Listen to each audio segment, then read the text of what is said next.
ഇവരുടെ പ്രഗത്ഭരായ ചില നേതാക്കന്മാർ എഴുതിയുണ്ടാക്കിയ ചില പുസ്തകങ്ങൾ ഇപ്പോൾ കേരളത്തിൽ മാർക്കറ്റിൽ ലഭ്യമായ പുസ്തകങ്ങളുണ്ട്. ഇവരുടെ പ്രസംഗങ്ങളിലേക്ക് ഇപ്പോൾ പറഞ്ഞുകൊണ്ടിരിക്കുന്നത് നേരത്തെ പറഞ്ഞ പോലെ തന്നെ ഖുർആൻ ദൈവിക ഗ്രന്ഥം അല്ല.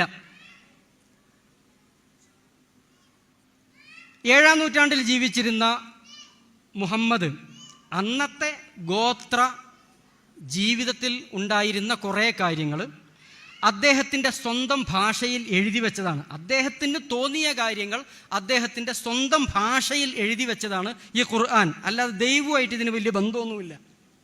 ആ കാലഘട്ടത്തിൽ ജീവിച്ചിരുന്ന ഏത് സാധാരണക്കാരനും പറയാൻ പറ്റുന്ന കാര്യങ്ങൾ മാത്രമേ ഖുർആനിലുള്ളൂ എന്ന് പച്ച മലയാളത്തിൽ എഴുതി വച്ചിരിക്കുന്നു. ഇപ്പോഴും പ്രസംഗിച്ചുകൊണ്ടിരിക്കുന്നു. ഇതിലൊന്നുമില്ല. ഇതേ കൂടുതൽ മദ്രസാ വിദ്യാഭ്യാസമോ ഇത്തിരി ദൈവിക വിശ്വാസത്തിൻ്റെ ചുറ്റുപാടോ ഇല്ലാത്ത വീടുകളിൽ നിന്നുള്ള കുട്ടികൾക്ക് ഇതൊക്കെ കേട്ടാൽ വലിയ കാര്യമാണ്. അവരതങ്ങ് വിശ്വസിക്കുകയാണ്. പിന്നെ ഇതൊന്നും ശരിയില്ല. മുഹമ്മദ് നബി എഴുതിയതാണ്. ഒന്നത് മുഹമ്മദ് നബി എഴുതി. എന്തെഴുതി? അദ്ദേഹത്തിന് തോന്നിയ അന്നത്തെ ചിന്തകൾ എഴുതി വെച്ചതാണ്. ഇതിൽ പകുതി ശരിയും പകുതി തെറ്റുമാണ്. ഒന്ന് മുഹമ്മദ് നബി എഴുതൂല്ല. അത് നമുക്കെന്നല്ല, ലോകത്ത് ചരിത്രത്തിൽ എല്ലാവർക്കും അറിയാവുന്ന ഒരു കാര്യം. പ്രവാചകൻ എഴുത്തും വായനയും അറിയാത്ത ആളാണ്. വമാ കുന്ത തത്ലു മിൻ ഖബ്ലിഹി മിൻ കിതാബിൻ വലാ തഖുത്തുഹു ബിയമീനിക ഇദല്ല റുതാബൽ മുബ്തിലുൻ. നീ ഇതിനു മുമ്പ് ഒരു പുസ്തകം വായിച്ചിട്ടില്ല. ഇതിനു മുമ്പ് നിന്റെ വലം കൈകൊണ്ട് നീ ഒന്നും എഴുതിയിട്ടുമില്ല. അങ്ങനെ വായിക്കുകയോ എഴുതുകയോ ചെയ്തിരുന്നുവെങ്കിൽ സംശയിക്കുന്നവർക്ക് ചില സംശയങ്ങൾ ഉന്നയിക്കാമായിരുന്നു എന്നാണ്. ആ സംശയത്തിൽ നിന്ന് ഖുർആനെ രക്ഷപ്പെടുത്താൻ വേണ്ടി ആയിരിക്കണം പ്രവാചകനെ നിരക്ഷരനായി തന്നെ അള്ളാഹു അങ്ങനെ തന്നെ നിലനിർത്തിയത്. നീ എഴുതിയിട്ടില്ല, നീ വായിച്ചിട്ടില്ല, എഴുത്തറിയാമായിരുന്നു എന്ന് ചില ഓറിയന്റലിസ്റ്റുകൾ പറഞ്ഞിട്ടുണ്ട്. റവറൻഡ് ജി മാർഗോളിയത്തിനെ പോലെയുള്ള ചില ആളുകൾ രേഖപ്പെടുത്തിയിട്ടുണ്ട്. പക്ഷേ രേഖയൊന്നുമില്ല, തെളിവില്ല. മുഹമ്മദ് നബി എഴുതി എന്ന് പറയണമെങ്കിൽ അതിന് തെളിവ് വേണം. ഒരു തെളിവും ഒരിടത്തും ഇല്ല. അദ്ദേഹം നിരക്ഷരനായിരുന്നു. മറ്റുള്ളവരെ കൊണ്ട് അദ്ദേഹം പറയുകയും ബാക്കിയുള്ളവർ എഴുതിയെടുക്കുകയാണ് ചെയ്യുക. ശരി, അപ്പോൾ മുഹമ്മദ് നബി അക്കാലഘട്ടത്തിൽ തനിക്ക് തോന്നിയ കാര്യങ്ങൾ അദ്ദേഹം എഴുതി, അല്ലെങ്കിൽ ആരെ കൊണ്ടോ എഴുതിച്ചു.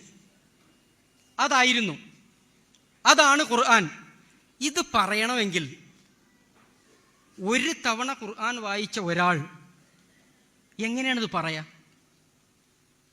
മുഹമ്മദ് നബി കൊണ്ടുവന്ന, അദ്ദേഹത്തിലൂടെ അവതരിച്ചു എന്ന് നമ്മൾ വിശ്വസിക്കുന്ന ഖുർആൻ 6-ാം നൂറ്റാണ്ടിലോ 7-ാം നൂറ്റാണ്ടിലോ ഉണ്ടായിരുന്ന ഗോത്രവർഗക്കാരായ ഒരു അറബിയുടെ സാധാരണ ചിന്ത മാത്രമായിരുന്നു എന്നൊക്കെ പറഞ്ഞാൽ ഒരു തവണ ഖുർആൻ വായിച്ചവൻ അത് പറയോ? ഒരു തവണ വായിച്ചവൻ? ഒരു ഗോത്രവർഗക്കാരനായ സാധാരണ അറബി പറഞ്ഞ കാര്യങ്ങൾ മാത്രമേ അതിലുള്ളൂ എന്നാണ്. നേരത്തെ ഒരുപാട് കാര്യങ്ങൾ നിങ്ങൾ ശ്രവിച്ചു കഴിഞ്ഞു. ഖുർആനിൽ ഒരുപാട് കാര്യങ്ങളുണ്ട്. ഒരുപാട് കാര്യങ്ങൾ. അത് അന്നെന്നല്ല, ഇന്ന് ജീവിക്കുന്ന മനുഷ്യന് പോലും പറയാൻ പറ്റില്ല. അന്നത്തെ നിരക്ഷരൻ എന്നല്ല, ഇന്നത്തെ സർവ്വവിജ്ഞാനങ്ങളുടെയും കലവറയായ ഒരു വ്യക്തിക്ക് പോലും പറയാൻ പറ്റാത്ത കാര്യങ്ങൾ വിശുദ്ധ ഖുർആനിലുണ്ടല്ലോ. അതെങ്ങനെയാണ് സാധിക്കുന്നത്? അത് വളരെ ഡീറ്റെയിൽഡായിട്ട് വലിയ വലിയ ശാസ്ത്ര കാര്യങ്ങളും അതൊന്നും പറയാൻ ഞാനില്ല. വളരെ സിമ്പിളായിട്ട് ചില കാര്യങ്ങൾ പറയാം. മുഹമ്മദ് നബി സല്ലല്ലാഹു അലൈഹി വസല്ലമ പല കാര്യങ്ങളും പറഞ്ഞിട്ടുണ്ട്. ആളുകൾക്ക് മനസ്സിലാക്കാൻ പറ്റുന്ന ഒരുപാട് കാര്യങ്ങൾ, സാധാരണ കാര്യങ്ങൾ എന്നാണ് ഇവർ പറയാം. ഞാൻ കുറച്ച് കഴിഞ്ഞിട്ട് ഇതിൻ്റെ അടുത്ത ഭാഗത്തേക്ക് പറയാം. ഒറ്റ ഒരു കാര്യം, ഖുർആനിൽ കൂടെ പരാമർശിക്കുന്ന ചില പ്രവാചകന്മാരുണ്ട്. ചെറിയ നമുക്കറിയാവുന്ന കാര്യങ്ങളായതുകൊണ്ട് മാത്രം സൂചിപ്പിക്കുക. ബൈബിൾ കോപ്പി അടിച്ച പ്രവാചകന്മാരല്ല. ബൈബിളിൽ നേരത്തെ പറഞ്ഞ പോലെ ബൈബിളിൻ്റെ 66 പുസ്തകങ്ങളിലോ അപ്പോക്രിഫ പുസ്തകങ്ങളിലോ പറയാത്ത ഒരുപാട് നബിമാരെ കുറിച്ച് ഖുർആനിൽ പറയുന്നുണ്ട്. കോപ്പിയാണെങ്കിൽ അത് വരൂലായിരുന്നു. പോട്ടെ. ഹൂദ് അലൈഹിസ്സലാം, ആദ് എന്ന് പറഞ്ഞിട്ടൊരു വർഗം ഉണ്ടായിരുന്നു നിങ്ങൾക്ക് മുമ്പ്. ആ വർഗത്തെ മുഴുവൻ എന്ത് ചെയ്തു? നമ്മൾ നശിപ്പിച്ചു. ഫ അമ്മ ആദുൻ ഫ ഉഹ്ലികൂ ബിത്താഗിയ എന്നൊക്കെ പറഞ്ഞിട്ട് വലിയ കൊടുങ്കാറ്റടിച്ചിട്ടോ വെള്ളപ്പൊക്കം കൊണ്ടോ എങ്ങനെയൊക്കെയോ ചില സമൂഹങ്ങളെ നശിപ്പിച്ച കഥകളുണ്ട്. ബനു ഇസ്രായേൽ പ്രവാചകന്മാരെ കുറിച്ചിട്ടുള്ള, അറേബ്യൻ പ്രവാചകന്മാരെ കുറിച്ചിട്ടാണ്. സാലിഹ് നബി അലൈഹി ഇസ്ലാമിനെ കുറിച്ച പരാമർശമുണ്ട് വിശുദ്ധ ഖുർആനിൽ. പ്രവാചകൻ വരുന്ന കാലഘട്ടത്തിൽ അങ്ങനത്തെ ഒരു നബിമാരെ കുറിച്ച് ഒരു സാധാരണ അറബിക്കും ഒരു വിവരമുള്ള അറബിക്കും അറിയില്ലായിരുന്നു. ഇവിടെ മുമ്പ് ഈ അറേബ്യയിൽ തന്നെ ഇങ്ങനെ ചില സമൂഹങ്ങൾ കഴിഞ്ഞു പോയിരുന്നു.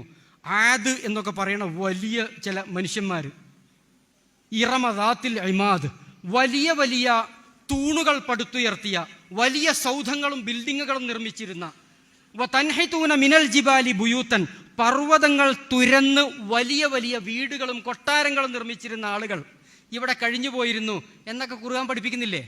ഉണ്ട്, അത് നമ്മൾ പഠിച്ചിട്ടുണ്ട് ചരിത്രം. ഏതെങ്കിലും ഒരു സാധാരണ അറബിക്ക് അന്നത് അറിയായിരുന്നു? ഏതെങ്കിലും? മുഹമ്മദ് നബിയുടെ കാലശേഷം നൂറ്റാണ്ടുകൾ കഴിഞ്ഞിട്ടല്ലേ അതിപ്പോൾ ഇന്ന് കണ്ടുകിട്ടിയത്? അറേബ്യൻ മരുഭൂമിയിൽ ഈ സാധനങ്ങൾ കണ്ടുകിട്ടിയിട്ടുണ്ടല്ലോ. ആദ് വിഭാഗം ജീവിച്ചിരുന്ന പ്രദേശം, ഉബർ എന്നോ എങ്ങാണ്ടാണ് അതിൻ്റെ പേരിപ്പോൾ. ആ പ്രദേശങ്ങൾ വളരെ വ്യക്തമായിട്ട് ഖനനം ചെയ്ത് പുറത്തെടുത്തിട്ടുണ്ട്. അവരുടെ നിവാസ ഗേഹങ്ങളും അവർ പാർത്തിരുന്ന സ്ഥലങ്ങളും ഒക്കെ ഇപ്പൊ ശാസ്ത്രജ്ഞന്മാർ വന്ന് പുറത്തേക്കെടുത്തു. മദായിന് സാലിഹ് എന്ന് പറഞ്ഞൊരു സ്ഥലമുണ്ട്, ഇപ്പൊ ആളുകൾ അങ്ങോട്ട് ടൂർ പോകുന്നുണ്ട്. മദായിന് സാലിഹ് കണ്ടാൽ അവിടെ നിന്ന് പോരാൻ തോന്നൂല. ആ ജാതി നിർമ്മിതിയാണ് അവിടെ. കൊത്തുവേലകളും മറ്റുമൊക്കെയുള്ള വലിയ വലിയ കൊട്ടാരങ്ങളും വീടുകളും എങ്ങനെ ഉണ്ടാക്കിയെന്നറിയോ? മലകൾ തുരന്നിട്ടുണ്ടാക്കിയതാണ്, കല്ലുകൊണ്ടെന്ന് അട്ടിവെച്ചുണ്ടാക്കിയതല്ല. നിലവിലുള്ള ഒരു മല അത് തുരന്നിട്ട് കൊട്ടാരാക്കി മാറ്റുക. എന്തുമാതിരി വലിയ ചാതുരിയാണ് നമുക്ക് കാണാൻ പറ്റുക. ഇന്ന് നിലവിൽ അത് ലഭ്യമാണ്. ആളുകൾ ടൂറായിട്ട് ഇന്ന് പോയിക്കൊണ്ടിരിക്കുന്നുണ്ട്. വളരെ അടുത്ത കാലഘട്ടത്തിൽ ഈ നാസയുടെ മറ്റോ ഉപഗ്രഹത്തിൽ നിന്ന് ലഭിച്ച ഫോട്ടോയുടെ അടിസ്ഥാനത്തിൽ മണൽ കൂമ്പാരങ്ങൾ കൂടിയെന്നൊക്കെ കണ്ടപ്പോൾ അവിടെ ചെന്നിട്ട് മാന്താൻ പറഞ്ഞിട്ട് മാന്തി നോക്കിയപ്പോൾ കിട്ടിയതാ. ഇത് ഒരു രണ്ട് ഉദാഹരണം, കഥകൾ നമുക്ക് പരിചയമുള്ളത് കൊണ്ട് മാത്രം ഞാൻ പറഞ്ഞ ഉദാഹരണം. ഇതെങ്ങനെ ഒരു സാധാരണ അറബി പറയാം? സാധാരണ അറബിക്ക് ഇതെങ്ങനെ അറിയും? അന്നത് അറിയില്ലെന്ന് മാത്രമല്ല, പ്രവാചകൻ മരണപ്പെട്ട് നൂറ്റാണ്ടുകൾ കഴിഞ്ഞിട്ട് പോലും അത് അറിയില്ലായിരുന്നു. അടുത്ത കാലഘട്ടത്താണ് ഭൂമി കുഴിച്ചിട്ട് അത് പുറത്തേക്കെടുത്തത്. മദായിന് സാലിഹും ഉബർ എന്നൊക്കെ പറയുന്ന പ്രദേശങ്ങൾ. അയ്യോ, അപ്പം അത് സാധാരണ അറബി പറഞ്ഞു എന്നൊക്കെ പറഞ്ഞാൽ നിങ്ങൾ വെറുതെ പറയാം. ഒരു സാധാരണ അറബിക്കും അത് അറിയില്ല. ഏത് സാധാരണക്കാരനും പറയാൻ പറ്റിയ കാര്യങ്ങളാണ് അത്രേ ഖുർആനിൽ. ഒറ്റൊരു ചോദ്യം ചോദിച്ചോട്ടെ, അറേബ്യയിൽ അന്ന് മുഹമ്മദ് നബി അല്ലാത്ത ഒരുപാട് സാധാരണക്കാരില്ലേ? അവരാരെങ്കിലും പറഞ്ഞ ചില വാക്കുകൾ ലോകം മുഴുവൻ അംഗീകരിക്കുകയും 23 വർഷം കൊണ്ട് അറേബ്യ മുഴുവൻ ഒരു സാമ്രാജ്യമായി മാറുകയും 100 കൊല്ലം കഴിയുന്നതിന് മുമ്പ് അറിയപ്പെട്ട ലോകത്തിൻ്റെ 1/3 ഭാഗം മുഴുവനും ഈ വിഭാഗത്തിൻ്റെ കയ്യിലായി മാറുകയും ലോകത്ത് ഇന്നും കോടിക്കണക്കിന് മനുഷ്യർ അംഗീകരിച്ചുകൊണ്ട് ഒരു വലിയ സംസ്കാരവും സംസ്കൃതിയും കെട്ടിപ്പടുത്ത ഒരു വാക്ക് പറഞ്ഞ ഒരു സാധാരണ അറബിയെ കാണിച്ചു തരും നിങ്ങൾ. ഒരു വാക്ക്, മുഹമ്മദ് നബി പറഞ്ഞ വാക്കുകൾ എന്നാണല്ലോ നിങ്ങൾ പറയുന്നത്. ആ വാക്കിന് എന്തൊക്കെ മാറ്റങ്ങളാണ് ലോകത്തുണ്ടാക്കിയെന്നറിയാമോ?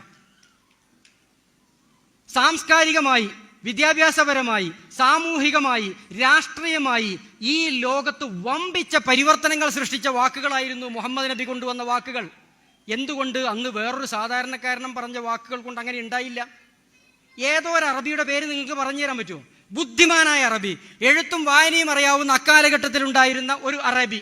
അയാൾ പറഞ്ഞ കാര്യങ്ങൾ ലോകം അംഗീകരിക്കുകയും ലോകം ഇത്തരത്തിൽ മാറുകയും ഇന്നും 14 നൂറ്റാണ്ടുകൾക്ക് ശേഷം 130 150 കോടി മനുഷ്യർ അത് നെഞ്ചേറ്റി അംഗീകരിച്ച് സ്വന്തം ജീവിതത്തിൻ്റെ ഓരോ നിമിഷവും അത് പാലിക്കുകയും ചെയ്യുന്നു.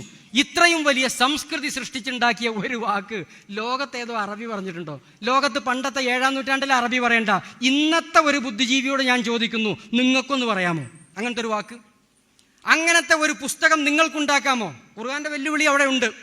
വീണ്ടും ചോദിക്കുന്നു, അങ്ങനത്തെ ഒരു പുസ്തകം കേവലനായ 6-ാം നൂറ്റാണ്ടുകാരനായ 7-ാം നൂറ്റാണ്ടുകാരനായ എഴുത്തും വായനയും അറിയാത്ത ഒരു മുഹമ്മദ് സ്വന്തമായിട്ട് തോന്നിയതൊക്കെ എഴുതി വെച്ചതായിരുന്നു ഖുർആനെങ്കിൽ ഇന്ന് ഭയങ്കര വിദ്യാഭ്യാസമുള്ള ആൾക്കാരില്ലേ, ശാസ്ത്രജ്ഞന്മാരോ എന്തൊക്കെയോ പേര് പറയണ വലിയ വലിയ വിവരമുള്ള ആൾക്കാർ, അവരോട് ആരെങ്കിലും ഒരു പുസ്തകം എഴുതാൻ പറ.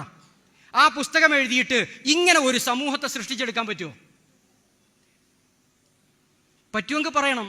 സാമൂഹിക നിയമങ്ങൾ, ഇസ്ലാമിക സാമൂഹിക നിയമങ്ങളോട് കിടപിടക്കാൻ പറ്റിയ സാമൂഹിക നിയമങ്ങൾ എഴുതി വെച്ച വല്ല പുസ്തകവും ലോകത്തുണ്ടെങ്കിൽ നിങ്ങൾക്ക് കാണിച്ചു തരാൻ പറ്റുമോ? ഏത് വലിയ വിവരമുള്ളവനായാലും.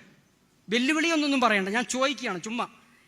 ഒരു പുസ്തകം കാണിച്ചു തരണം, ആരോ എഴുതിയത്, അതിലൊരുപാട് സാമൂഹിക നിയമമുണ്ട്, അത് ഇസ്ലാമിലെ സാമൂഹിക നിയമങ്ങളെക്കാൾ മെച്ചപ്പെട്ടതാണ് എന്ന് തെളിയിക്കാൻ പറ്റിയ ഒരു പുസ്തകം 1400 കൊല്ലമായിട്ട് ശാസ്ത്രവും സാങ്കേതിക വിദ്യയും ഇത്ര വികസിച്ചിട്ട് എഴുതിയുണ്ടാക്കാൻ ഒരാൾക്കും പറ്റിയിട്ടില്ല. അത് 6-ാം നൂറ്റാണ്ടിലെ എഴുത്തും വായനയും അറിയാത്ത മുഹമ്മദിന് തോന്നിയത് എഴുതിയതല്ല. തോന്നിയത് എഴുതുകയാണെങ്കിൽ അതിനേക്കാൾ വിവരമുള്ള ആൾക്കാരല്ലേ നിങ്ങളിവിടെ ഇരിക്കുന്നത്? ഈ ഇസ്ലാമിനെതിരെ ആരോപണം ഉന്നയിക്കുന്ന ആളുകൾ വളരെ വിദ്യാസമ്പന്നരാണെന്നാണ് പറയണത്. പ്രൊഫസർമാരാണ്, അവർ മാഷന്മാരാണ്, അവർ ടീച്ചർമാരാണ്, അവരാരൊക്കെയാണ്. നിങ്ങൾക്ക് അതിനേക്കാൾ വിവരമില്ലേ? എന്നാൽ നിങ്ങളൊന്ന് എഴുതിയിട്ട് ഒരു പുസ്തകം, എന്നിട്ട് അതുകൊണ്ട് ഇങ്ങനെ ഒരു ലോകം സൃഷ്ടിക്ക് നോക്കാമല്ലോ. പറ്റിയിട്ടില്ല. സാമ്പത്തിക നിയമങ്ങൾ, ഖുർആനിൽ സാമ്പത്തിക നിയമമുണ്ട്, മുഹമ്മദ് നബി അവതരിപ്പിച്ചു തന്നതാ. അതിനോട് കിടപിടിക്കാൻ പറ്റുന്ന ഒരു സാമ്പത്തിക നിയമം അവതരിപ്പിക്കാൻ ഏതെങ്കിലും ഒരു നൊബേൽ പ്രൈസ് കിട്ടിയ സാമ്പത്തിക ശാസ്ത്രജ്ഞന് സാധ്യമാണോ? അയാൾ എഴുതിയതൊരു പുസ്തകം കൊണ്ടുപോവാ നോക്കാലോ, ഖുർആനേക്കാൾ മെച്ചമാണോ എന്ന് കാണിക്കാൻ കഴിയില്ല. അങ്ങനെ ഒരു സാധനം ഇല്ല. അപ്പൊ പിന്നെ അത് സാധാരണ മുഹമ്മദ് എന്തോ എഴുതിയതൊന്നും ആവില്ല. വിവരം ഇല്ലെങ്കിൽ ഇല്ല എന്ന് മനസ്സിലാക്കാനുള്ള ഒരു വിവരമെങ്കിലും ഉണ്ടായാൽ നല്ലതാ. അത് വിവരമില്ലാതെ ഞങ്ങൾ സ്വതന്ത്ര ചിന്തകരാണ്, ഞങ്ങൾ ശാസ്ത്രത്തിൻ്റെ ആൾക്കാരാണ്, ഞങ്ങളാണ് ലോകത്തെ ഏറ്റവും കൂടുതൽ ബുദ്ധിയുള്ളവർ, അതുകൊണ്ട് ഞങ്ങൾ പറയാ നിങ്ങളൊക്കെ അനുസരിക്കുക എന്നുള്ള ഒരു വലിയേട്ടൻ നയം അതിൻ്റെ ഒന്നും ആവശ്യമില്ല. നിങ്ങളൊന്നുമല്ല, ഒരു കീടം പോലുമല്ല. ഇസ്ലാമിനെ സംബന്ധിച്ചിടത്തോളം ഒരു ബുദ്ധിജീവിയും ഖുർആനിൻ്റെ മുമ്പിൽ എഴുന്നേറ്റ് നിൽക്കാനുള്ള കെൽപ്പൊന്നും ഒരു മനുഷ്യനുമില്ല. അതുകൊണ്ട് കേവലം ഒരു മുഹമ്മദ് തോന്നിയതെല്ലാം എഴുതിയുണ്ടാക്കിയതാണെന്ന് പറഞ്ഞാൽ അത് ഒരു തവണ വായിച്ചവരതൊരിക്കലും പറയില്ല. രാഷ്ട്രീയ നിയമങ്ങളോ യുദ്ധ നിയമങ്ങളോ ഇനി എന്ത് നിയമമായിരുന്നാലും ശരി, മുഹമ്മദ് നബി കൊണ്ടുവന്ന വിശുദ്ധ ഖുർആൻ പറയുന്ന നിയമത്തെക്കാൾ മികച്ച മെച്ചപ്പെട്ട ഒരു നിയമം ഒരു പുസ്തകത്തിലും ഒരു ബുദ്ധിജീവി ഇതുവരെ എഴുതിയിട്ടില്ല. ഉറപ്പുള്ളത് കൊണ്ടാണ് ഈ പറയണത്. അങ്ങനെ സംഭവിച്ചിട്ടില്ല. പിന്നെന്താണ് മുഹമ്മദ് നബി എഴുതിയെന്ന് പറയുന്നത്? വിവരമില്ലാത്തത് കൊണ്ട്, അറിവില്ലാത്തത് കൊണ്ട്. അപ്പോൾ അറിവില്ലാതെ കുറേ കാര്യങ്ങൾ, ചരിത്രം അറിയാതെ, ഖുർആൻ എന്താണെന്നറിയാതെ, ഇസ്ലാം എന്താണെന്നറിയാതെ, അവിടെ നിന്നും ഇവിടെ നിന്നും കുറേ കാര്യങ്ങൾ വളരെ പഴയ കാലഘട്ടത്തിൽ ഇസ്ലാമിനെ എതിർത്ത് വിശ്വാസികളിൽ സംശയം ജനിപ്പിക്കാൻ വേണ്ടി മാത്രം ഓറിയന്റലിസ്റ്റുകളോ അതിനോട് തുല്യരായ ആളുകളോ എഴുതി വെച്ച പുസ്തകങ്ങൾ അപ്പടി കോപ്പി അടിച്ചിട്ട് അതേ വാദങ്ങൾ ഈ കാലഘട്ടത്തിൽ കൊണ്ടുവന്ന് നിലവിലുള്ള മുസ്ലിം സമൂഹത്തെ വിശ്വാസത്തിൽ നിന്ന് തെറ്റിച്ച് കളയാൻ, അത് സോഷ്യൽ മീഡിയ ഉപയോഗിച്ചുകൊണ്ടും അല്ലെങ്കിൽ ക്യാമ്പസുകളിൽ സ്വന്തം ആളുകളെ റിക്രൂട്ട് ചെയ്ത് വിശ്വാസികളായ കുട്ടികളെ ചെവിയിൽ മന്ത്രിച്ച് അവരെ വഴിപഴപ്പിച്ച് കൊണ്ടുപോകാനുള്ള ഒരു പരിപാടിയാണ് ഇവർ നടത്തിക്കൊണ്ടിരിക്കുന്നത്. അപ്പോൾ നമ്മൾ കാര്യങ്ങൾ മനസ്സിലാക്കുകയും പഠിക്കുകയും കൃത്യമായി അതിനെ പ്രതിരോധിക്കുകയും ചെയ്യുക എന്നത് വളരെ